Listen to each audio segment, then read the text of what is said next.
He did 36 years in prison, Mr. Rick Stevens, Yeah. for murder. And I just want to walk down memory lane with the son, Clarence C. Maloney, about everything that went down. We talk about your childhood, and let's just get into it, man. You know, All right, let's do first, it. Let's do it. yeah. First, I thank you for coming on to the show. Hey, thank you for having me, man. My pleasure. Anything I can do to keep my dad's legacy alive. Yeah, I haven't been anointed to do that, and I'm gonna keep doing it until the wheels fall off. there you go, there you go, and that's very important too to keep his legacy alive. It is. And also, I'd like to shout out BTP, Jeff Quam, for setting this video up. Also, he's a great friend. He set up a lot of things for A Vision Media Broadcast. He did. He gave me a lot of good artists, man. I want to thank you for that also. Right. Now, with that being said, Mr. Clarence C. Maloney, can you take me back to your childhood on how you were raised under your father, and how was that relationship? Well, in the beginning, I didn't know my dad for the first 10 years of my life. Okay. And it was some things that happened between him and my mom, and that's how I got the name, last name Maloney. So my dad's last name was Stevenson. His stage name was Stevens. But I got the last name Maloney from my stepfather. And I didn't really know my dad until I got around 10 years old. He was at a show, and a lady knew that was my dad, and told him, "Hey, I know where your son is at." And he reached out, got in contact with me and my grandmother. I was staying with my grandmother at the time, and he reached out, and that's when we connected. When I was around 10 years old. And that's when I really got to know the man, the myth, and the legend, Rick Stevens. So from 10 years old, he took you in and you started living with him, correct? No, we didn't stay together actually until much later. Okay. So then when I met with him, I was, like I said, I was staying with my grandmother. So we were just connecting, just getting to know each other kind of basis. Okay. He was taking me to rehearsals and just, being around the music industry at that point for me, and getting to know my dad. I wanted to, meet him and ask him a bunch of questions. And funny story, when I first met him, he came to my grandmother's house, and my grandmother cooked that gumbo, and Right. we was grubbing, and to me, he didn't look like me. Everybody told me, you look just like your dad. And I looked at him, oh, I don't think so. We don't look alike to me. And keep in mind, my mindset at that time, if you look like somebody, you got to be twins. Yeah. This can't happen. At that time, that was your mindset, right? Yeah, that was my mindset. Yeah. You couldn't have features. And we, me and my dad looked just alike. But when we was having this gumbo and my grandmother asked him, what do you want to drink? I got Coca-Cola, I got water, I got milk, I got Hawaiian punch. He said Hawaiian punch. And that blew my mind because that was my favorite drink. Yeah, Hawaiian punch. So I was like, that got to be my dad if he liked Hawaiian punch. Wow. A quick second, real quick, Clarence. You have a wisp. Like when you talk, I think do you have any headphones? No. Well, you don't? No. Okay. I got nothing that'll connect to this. Oh, are you on the phone right now? Or? No, on my computer. All right, because sometimes with StreamYard, if you use headphones, you won't hear anything. Yeah, it'll be clear. It'll be very clear. But we're going to go through it, though. We'll just go through it. Okay. Yeah. So you 10 years old. You with your father. You off and on. What age did you really start getting close with him? Like he's coming to pick you up. He's taking you places. You seeing things. Immediately, we like that. Yeah. Soon as we connected, he started coming by on a regular and picking me up and introducing me to a lot of my siblings. Because my dad had 8 children, so he introduced me to all my siblings, and I was getting to know them. I was around some of the music stuff, stuff like that. So we got to know each other right in that little window, which was about 2 years. Oh, 2 years before he actually, did the crime. We was hanging out pretty much every other weekend. wow. What experiences have you seen? Just being around your father. How positive he was. Okay. It was amazing to see, how nice he was to people that recognized him, Yeah. singing giving autographs, singing songs when they, hey, could you sing this song for me?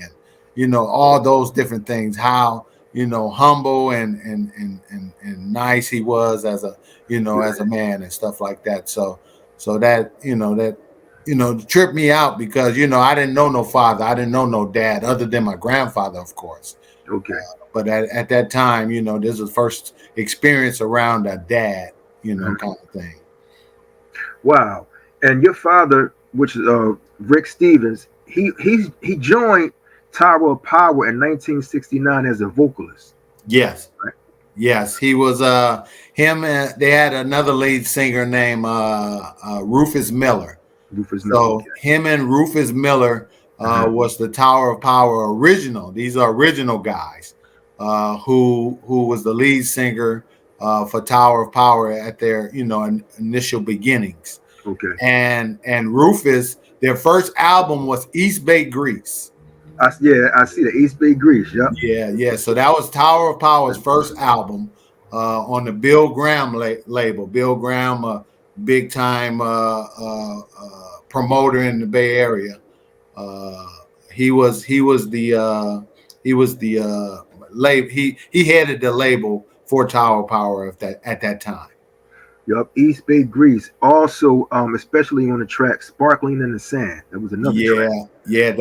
That put Tower of Power in the stratosphere right there. That Okay. song was the number one hit on all the Bay Area at the time AM stations. Wow. Yeah. Wow. So that Yeah, put because that's old. Yeah. Old That school. put them on the map. That really, because that was their most requested song on that album, and everybody was like, well, who is that lead singer? And that's when my dad started coming to the forefront of the group Yeah. after people heard that song. Wow. And the studio session back then, I know it was amazing just to watch your father do some work. Um, can you take me back to those moments? Did you ever go to any studio sessions with him? No, at that time, like I said, I didn't know him. Yeah, When he him at the was time. when he was with Tower. When I met him, he had left the group and he Okay. was starting up another group called Brass Horizon. Brand's Horizon. Yep. Yeah, so he was more or less doing stuff with that. So all the Tower of Power stories I kind of just heard through him.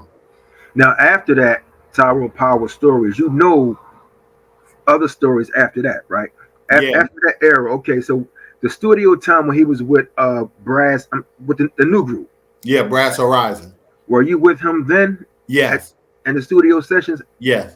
How was that? Can you take me back to those moments? Oh, it was just a trip to see, people recording, how they recorded. You have the musician go in, do their thing, and then you had the vocalist do their thing, and then you have them go back in and cut it and do all that kind of stuff. It was just, a trip seeing, that, how a record is actually being made. So it was blowing my mind because I was a big Jackson 5 fan.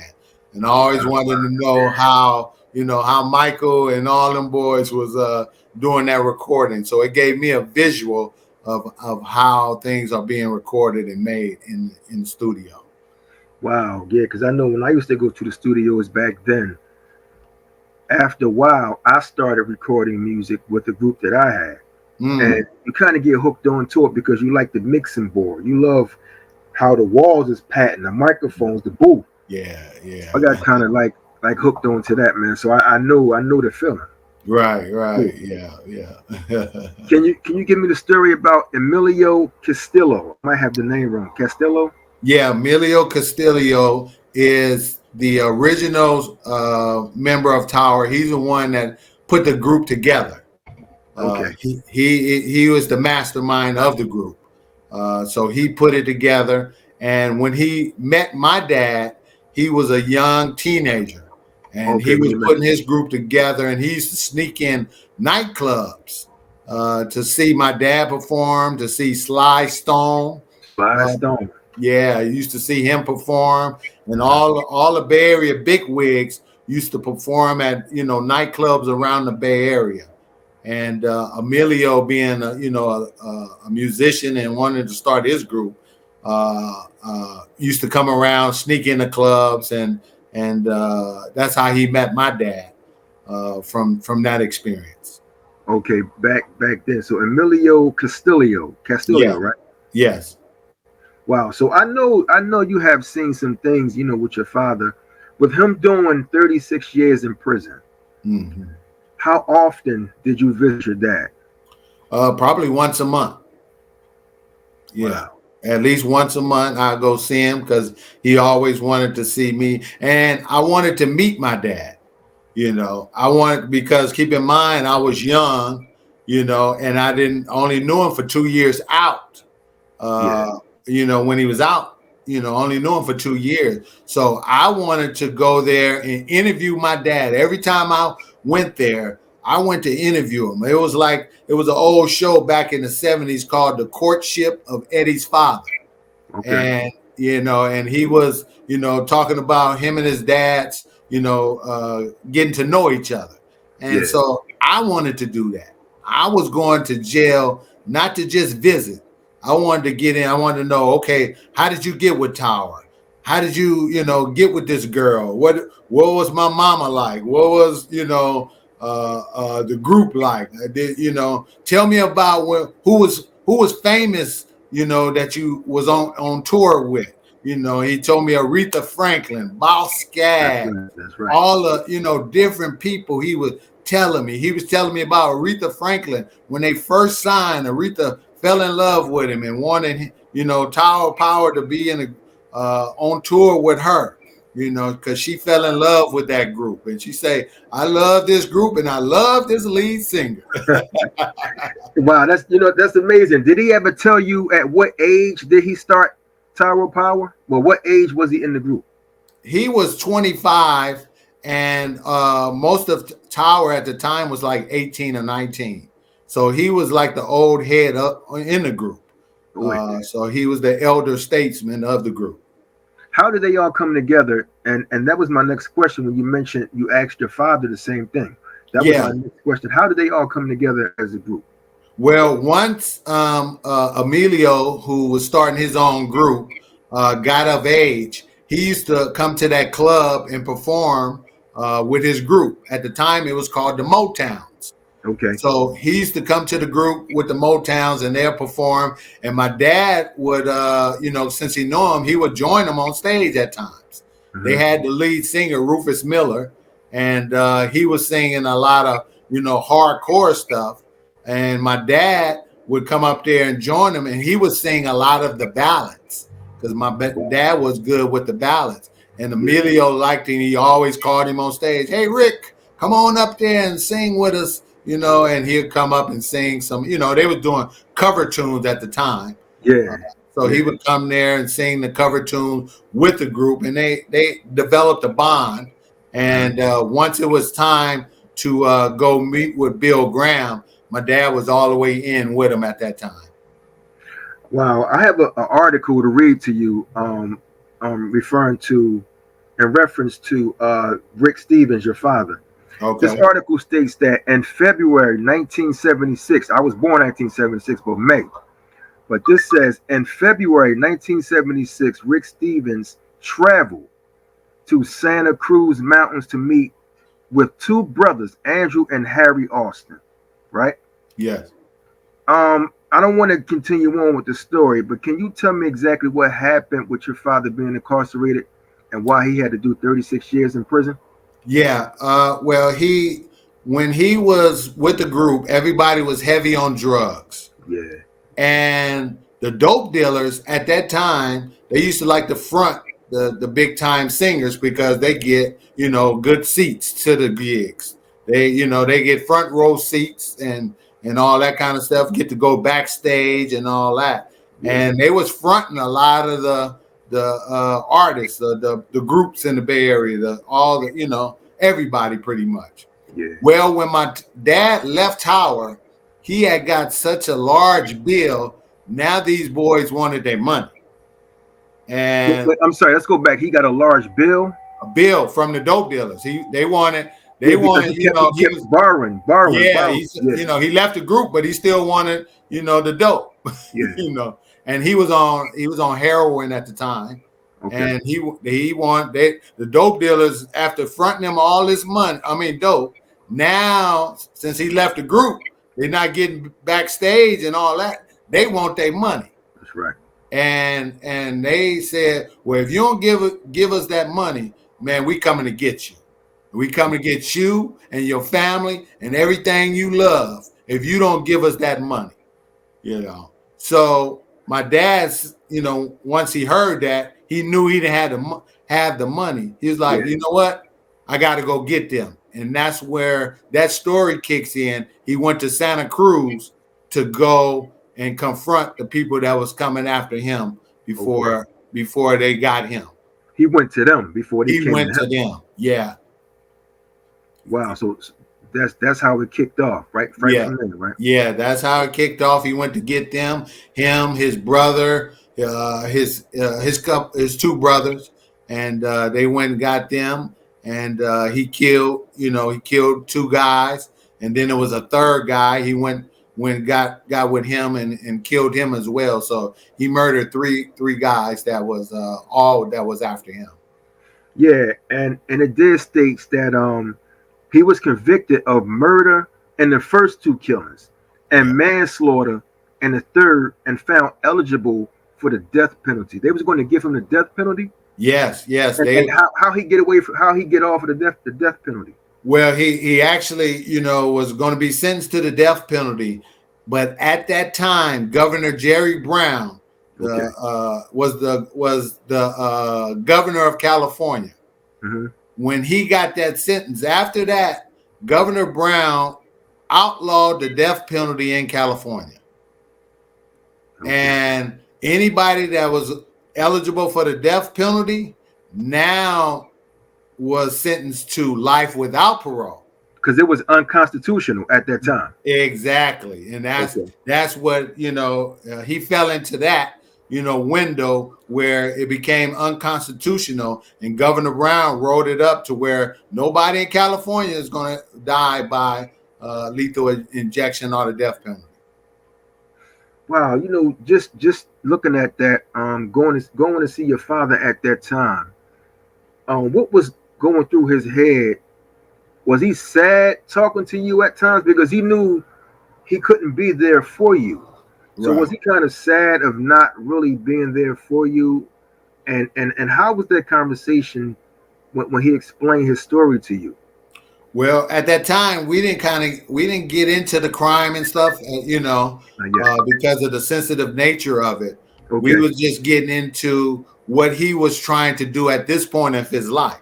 Okay. And he said, I'm finna be clean, son. I'm gonna be the cleanest, because if I gotta die in here, or if I gotta die at the time, he still didn't know if he was gonna have to, get the death penalty. He said, if I'm gonna meet my maker, I'm gonna go to my maker clean, just like he brought me here on earth. I was clean, and I'm coming back to him clean. So I'm finna kick everything cold turkey. I'm going straight cold turkey, and I'm gonna, just do all the things that I can do to meet my maker and explain, that, ask him for forgiveness. Well, that's cool. That's cool, because he also when he did his sentence, was it San Quentin, or they sent him somewhere else?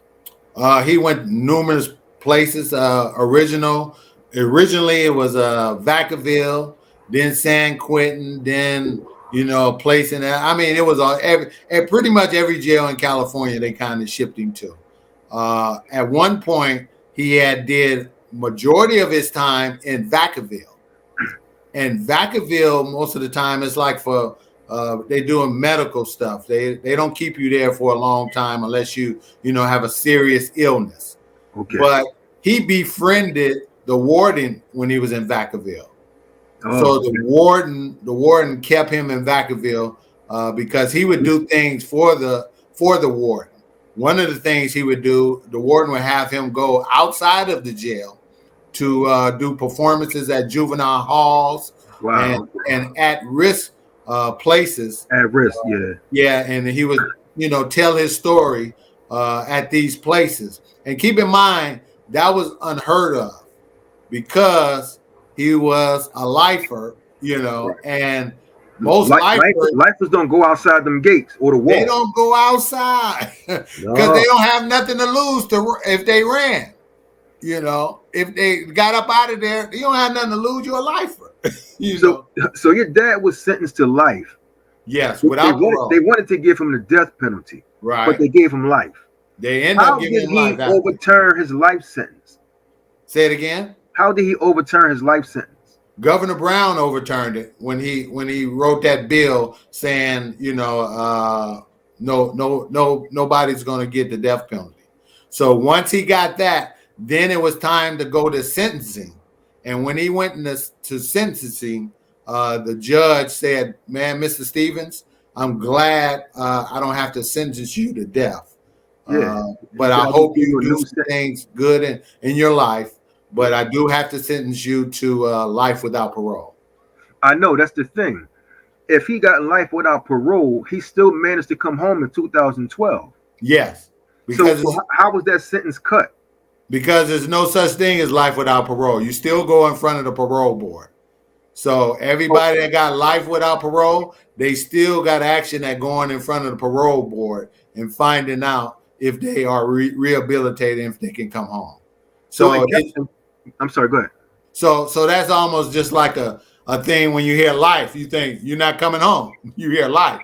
You hear without parole. You don't go in front of the parole board. But everybody goes in front of the parole board. So in California, this happened in California, right? Yes. So the laws are different. In California. Because here in Philadelphia, life is life. If you get life without parole, you just get natural life. But California is different then. Yeah, it's different, man. Everybody go in front of the parole board. For you to get actually released, that's much harder, because the parole board is hard on life without parole, but you still go in front of the parole board.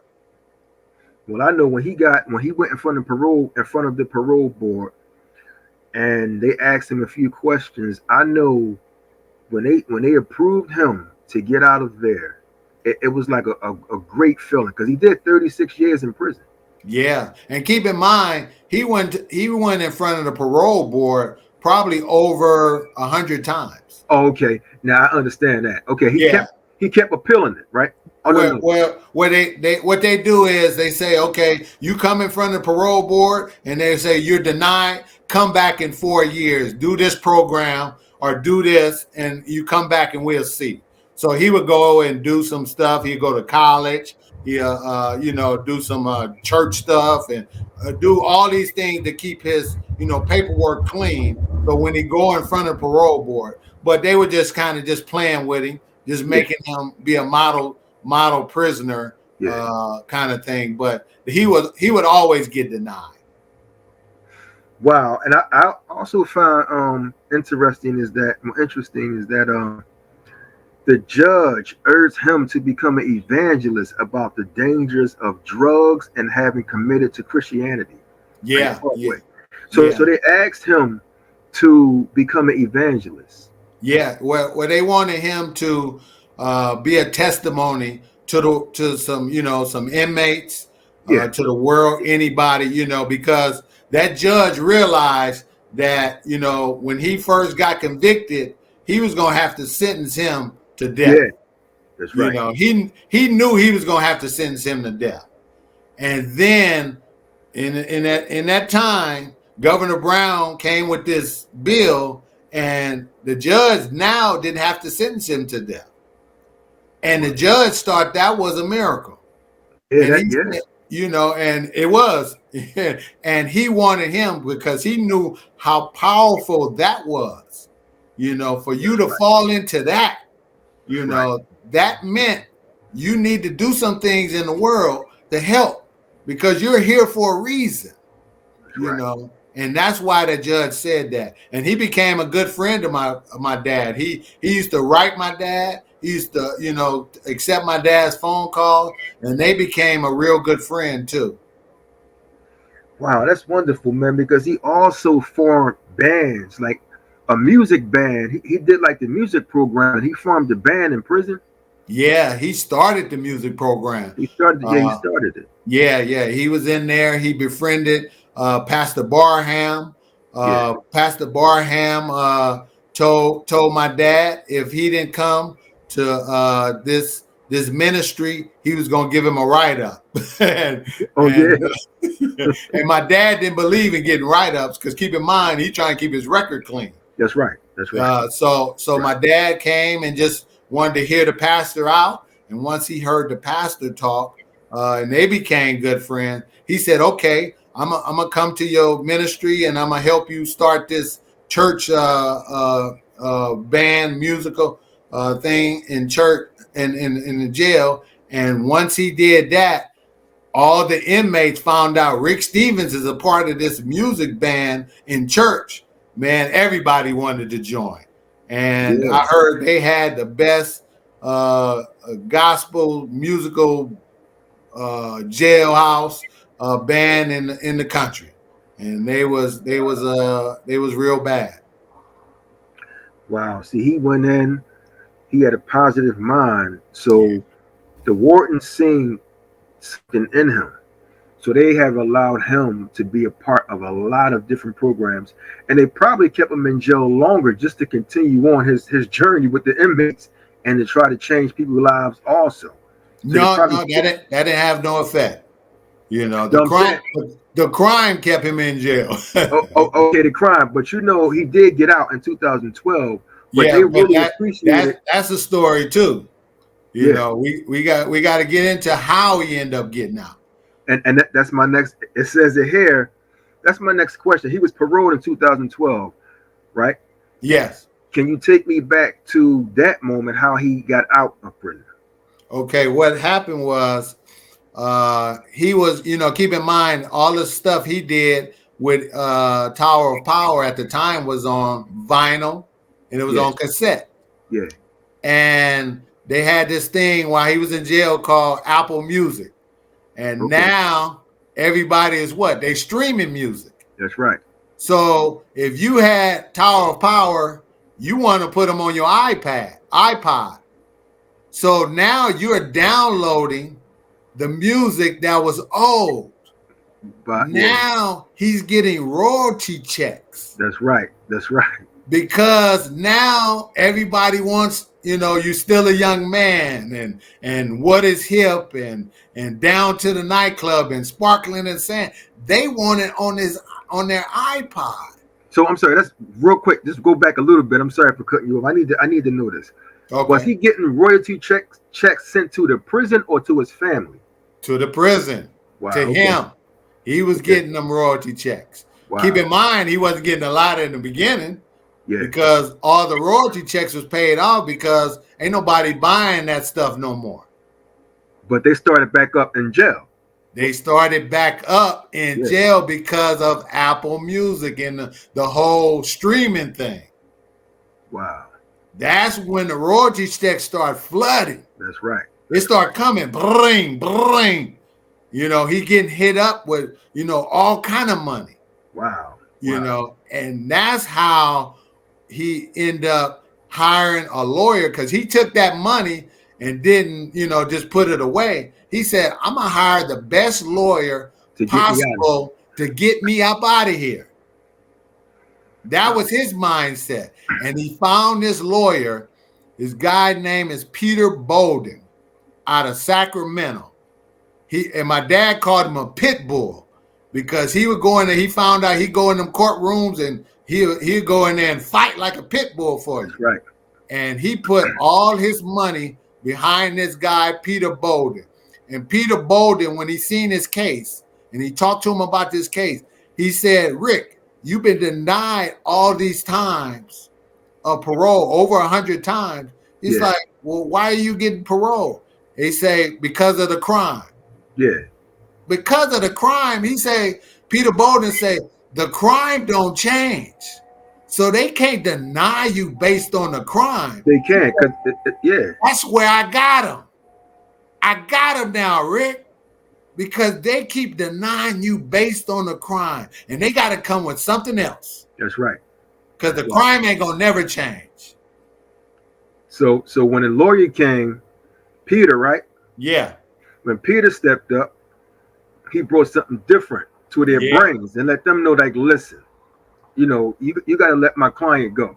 Or give him a fair shot back in court. Right. Yeah, give him a shot. You know, look at his record.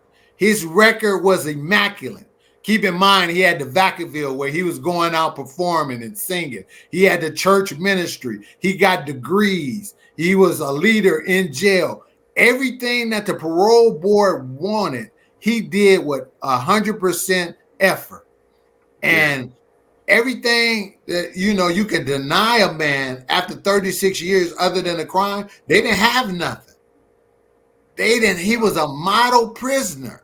Wardens, the judge, everybody, the people. It was a girl in that crime, a girlfriend, who he didn't do anything to because she had nothing to do with it. And she became somebody that testified for him. That was her boyfriend. Her boyfriend got killed, but her and my dad got, you know, close, and she told the story on how my dad, in the midst of that crime, would help her. Okay, go to this room and do this. The baby's sick. Okay, go get this. In the midst of a crime, after all this killing, he was helping this girl with a baby that was sick. Wow. And she told that story. You know. So all these things was like, you know, yeah, he did that crime and he was on drugs. But this guy that's not on drugs, he's not that same guy. So he cleaned himself. He cleaned himself up after all those years, you know. Yeah. And he was paroled in 2012, right? Yeah, after 36 years. After 36 years incarceration, he was paroled in 2012, and he resumed performing and recording. Yes. Right? Yes. Now, and in 2013, which was a year later, the band brought him on stage at Oakland Club Yoshi's to sing. Yeah. So once he came home, he was staying with me. He got paroled first to his brother's house in Roseville, and he didn't like Roseville because the parole officer didn't like my dad being around music. Okay. He didn't want him to go to no restaurants that had bars. And he was, he was kind of scared that my dad was going to get back in that life. Okay. So after a few months there, my dad asked me, he say, son, man, would it be all right if I can get paroled to your house and I come stay with you? And we got that set up, and they allowed him to come stay with me. And he got a different parole officer, Agent Levon, who was another blessing because Agent Levon loved music and got to know my dad and trusted my dad. And he said, you know what, Rick, if you get back into music, just let me know because I'm going to go to every show to make sure everything was on the up and up. And my dad loved that because he said, man, I got my own private bodyguard now. That's right. You know, wow. So Levon would come to the shows and be there right there, make sure everything was cool. And after that, Tower of Power reached out and said, Rick, I heard you home. I want you to come join us on stage for this sold out show we got in Oakland at Yoshi's.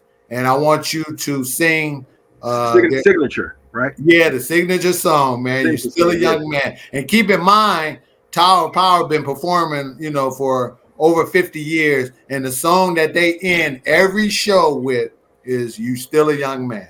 You Still a Young Man. I see that. Yeah, that's a classic, man. Yeah. Wow. And when he got back on stage with the Tower of Power for the first time in 40 years, did he tell you how was that feeling? How did he feel about getting back on stage after that?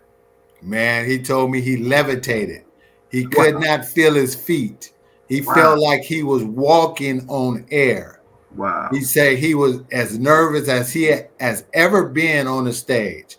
Mm. He say, and it got full circle, and the only thing he can do after that, is get on his knees because he finally went back to his original beginnings.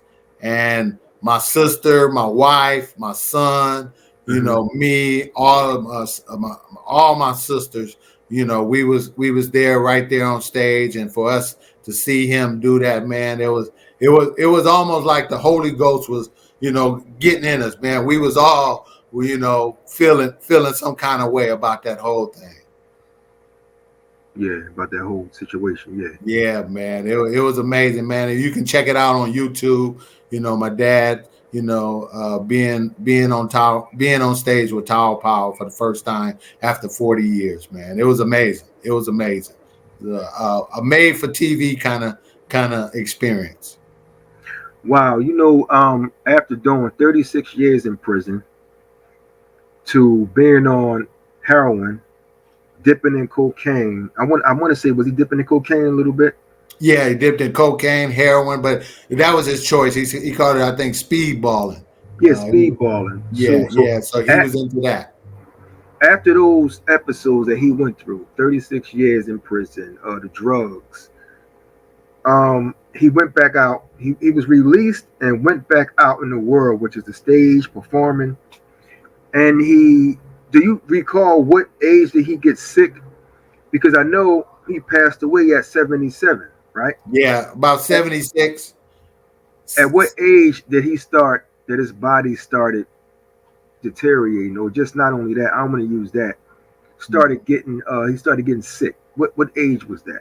Yeah, right around 77, 77 years old. In February, he got diagnosed with liver cancer. And from February to September, his passing, that's when he kind of just went downhill after that. It seemed like right after we got the diagnosis, he kind of went down. Keep in mind, he did not take the medicine that they prescribed to Or get what? him back right The because chemo, the chemo stuff, or it was a chemo pill. It was at the time they said he just needed this pill. It was like a chemo kind of pill, and they said they couldn't cure the cancer, but they can hold the cancer back where he can have some more good years in life. Where the first time he took the pill, his body rejected it, and he started throwing up and felt some kind of way. And at that time, he didn't want to take it no more. He said, "My body rejected it, so I'm not taking it. So I'm gonna do what I know how to do to keep my body right." So he went into the whole "I'm not gonna deal with medicine" kind of thing. when you mentioned reject, I started dialysis 5 years, 6 years ago. Mm. So when they put you on the dialysis machine, your body is not used to a machine running through your body, cleaning your blood, and all this. My body rejected that machine maybe a handful of times, man. I didn't want to get back on the machine, but after a while, I said, I'm gonna go ahead and go through it. Right. I'm gonna go. I prayed and I went through it. Your Yeah. body have to get adjusted to that type of stuff. Exactly. Because Yeah. after a while, I was cool. I was Yeah. adjusted and I was all right from there, man. So when you said Right. he didn't want to take the pill again, he just got rejected. His body rejected it that one time, and he just didn't want it anymore after that. Yeah, yeah. After that, he gave it up. Keep in mind, this was a man who believed in garlic was the ultimate savior for everything that ails anything. Yeah, So he was like, "I'm gonna get my vitamins. Take all these vitamins." He took a bunch of vitamins. He took garlic. So he was from the old school thinking of these healthy things that's right. can Yeah, help you fight off everything. And he that's kept right. saying, "I've been fighting off stuff all my life with this vitamins and garlic and all that. So I'm gonna fight it the way I know how to do it. So he didn't really believe in the doctors with all these Yeah. other kind of pills. So was it due to drugs over the years and drinking? Well, my brother, who's incarcerated as well, told me that a lot of inmates in the jails develop liver cancer because the pipes in these jails, they was drinking that water. Oh, okay. That Yeah. the water and drinking all that water over the years was so bad that had an effect on people's livers, because he said it was a lot of inmates that they knew that died of liver cancer. So Well, I hope, my I hope brother I couldn't go back. seems to think that was the scenario, because my Wow. dad wasn't no heavy drinker. Yeah. So it's hard to say, what was the actual, what was behind it. But that was the theory that my brother said, because he was incarcerated a lot of years. And he said he knew a lot of people after they got home, they end up dying of liver cancer. Well, if that's the case, and more people have been passing away, they didn't have like a lawsuit going on with the prison. Yeah, that's what my brother wanted me to get into, but I didn't, go any further. But I'm quite sure somebody might have took it up, but I haven't heard anybody that actually did it. Let me go back a little bit about the name. A club owner told him he doesn't look like a Donald Stevenson, but he looked like a Rick. Yeah, Rick Stevenson. yeah. Funny story, man. He was playing at this club on Broadway in San Francisco, Big Al's. So they had a big marquee, and they would say, it was such and such performing, and also performing was Donald Stevenson. Uh, Okay. so they called him in one day, and they said, "Hey, man, you got too many letters in that name to put you all on the billboard. Yeah. So you don't look like a Donald, first of all. So we're gonna call you Rick, and we're gonna shorten Stevenson to Stevens, Steven. and you are now going to be Rick Stevens on this, marquee. So just get used to it." So he took that name on, and then once he, got with other groups, Rick and the Ravens, and then of course Tower of Power, he just kept the Rick Stevens name because he felt that stuck, and he officially became Rick Stevens at that point.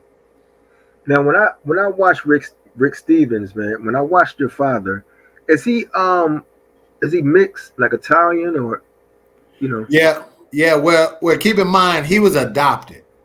Okay. So we don't know his actual nationality. We did this one nationality test where it said he was African American and Italian, Okay. but the company went under. So I wasn't sure if the company was, legit or not. So I did my DNA to kind of find out, get some clues, and they told me I was European and African American. Keep in mind, my mother is African American, Okay. so I knew I was gonna have that side. But on the other part of it, it came up European. So we don't know if he's, European or Italian or what. But we know, he had some Creole in him because he grew up in Port Arthur, Texas, and a Okay. lot of people, at that time was from the Louisiana, kind of circuit. So we know it's a lot of Creole in him. We thinking of some Italian and maybe some European stuff. So it's all that pot of gumbo right there.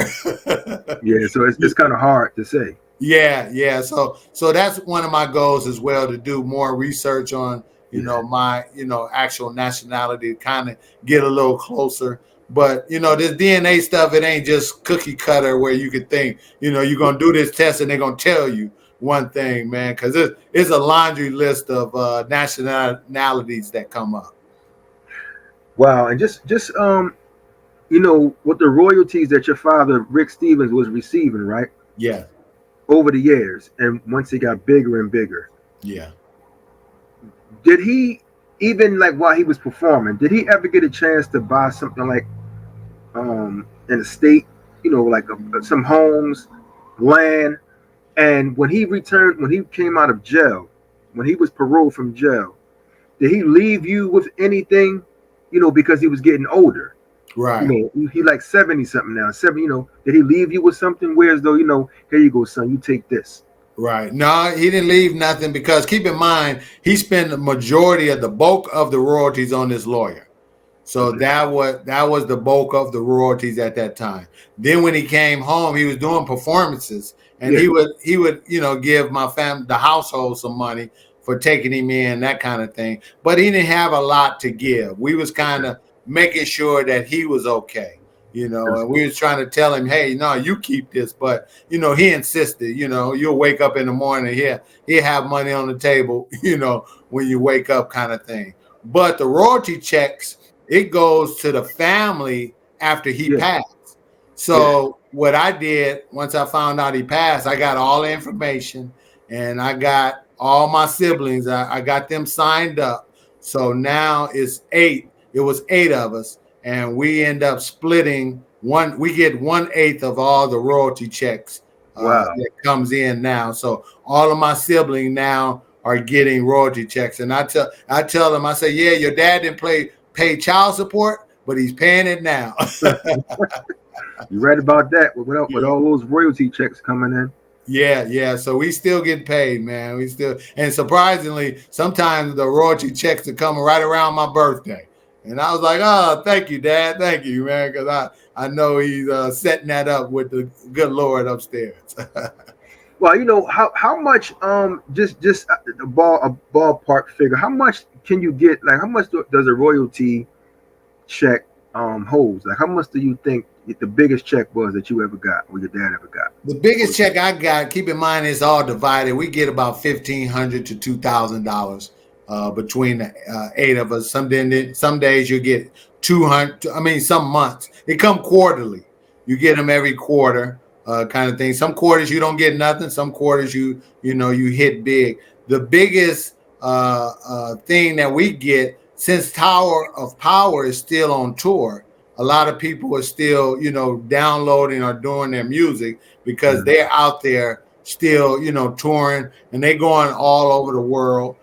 So you'll see the statement, the royalties check statements, and we get it from Japan, Yeah. London, Wow. all over the world, and that's because of Tower of Power still touring.